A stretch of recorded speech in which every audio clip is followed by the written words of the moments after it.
In an interview, Pakistan's Defence Minister Khawaja Asif said that the United States is leading global efforts to de-escalate tensions between India and Pakistan. He also said that Pakistan would hit Indian military installations but not the civilian population. Let's listen in to what Asif had to say. We will not hit the civilian population, not at all. We'll refrain from that, but we'll definitely hit their military installations. Military installation, their bases, their forward positions on all the three control line, working boundary and international boundary. Well, joining us to discuss these comments and the ongoing situation, we're now joined by retired Major General Rajan Kochhar, who is a defence expert. Major General Kochhar, thank you ever so much for being here with us. We've just heard that statement there. Do you believe that? I would like to first know that at what point of time the statement was made. Was it yesterday or today? Because the statement has been made today, as far as I'm aware. Okay. So if the statement was made today, then possibly the action has been carried out by us as a retaliation to what Pakistan has done in launching missiles on our 15 cities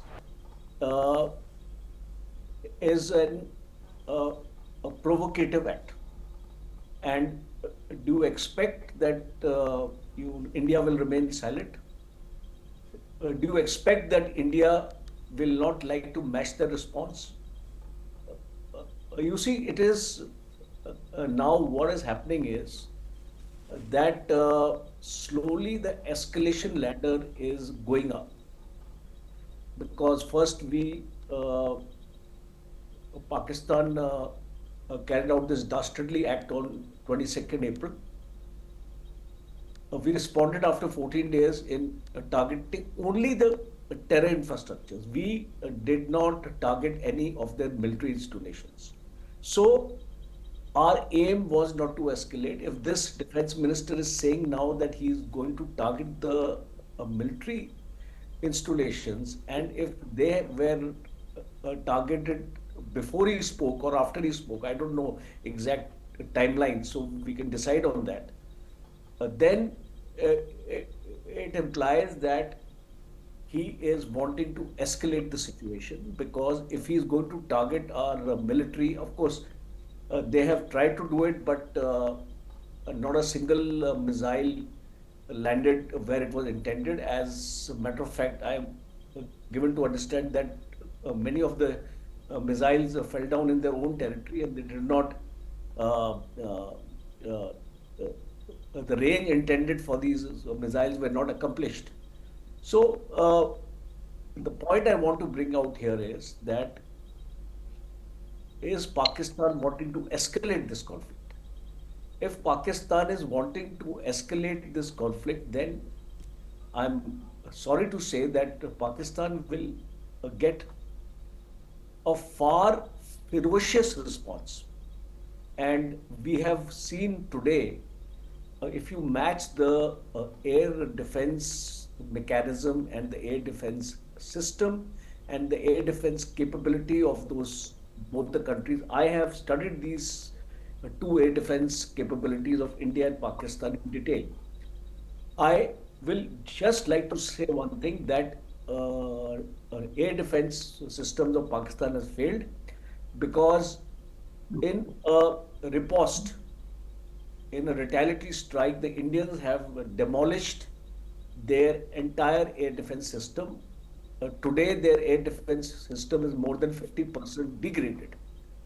And Pakistan is worried now, because a degraded air defense system, in a subsequent action by Pakistan, they are going to find themselves in trouble.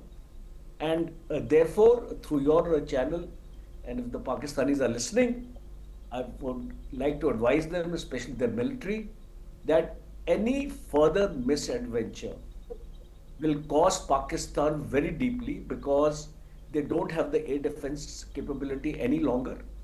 And in the next launch of strikes, in case they provoke us, they will find a lot more damage because right now the damage assessment is not known to us. That firstly, in the press conference in the evening today made where our foreign secretary and the two young army and air force officers were there. We have not made any mention of targeting anything in Pakistan except their air defense mechanism or their air defense installations. So if certain strikes have happened in Lahore, Karachi, Rawalpindi, Sialkot, uh, it cannot be attributed to us because no official statement of this kind has been given and it is open to speculation only as of now. So, suffice to say, in this entire situation, what I can summarize is that better sense will prevail on Pakistan if they put an end to what they are doing. And if they don't do that, then I am afraid it can escalate into a war situation because a war needs a flashpoint.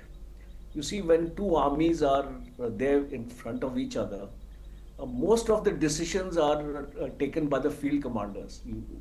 We don't refer to a political command leadership. Ke, ab kya karna hai? Because you see, a free hand has been given to the Indian armed forces, and we have to take a decision as per the situation on ground. And at times, it is going to be a very instant decision, a spot kind of a decision where the higher commanders of the field, it may be a corps commander or army commander, he'll give the direction. So it is very imperative now. The situation is very, very fluid. The situation is very, very critical, and it will be in the interest of both the countries to de-escalate. India doesn't want to get into a war with Pakistan, nor does Pakistan should endeavor to get in a war with India, because if it does that, look at the strength of the conventional forces of both the countries. Pakistan has been all the time trying to avoid a conventional war with India because Pakistan knows that it cannot match India if it goes conventional, and that is why this proxy war has been carrying on for years. A moment Pakistan is going to take a foolhardy decision.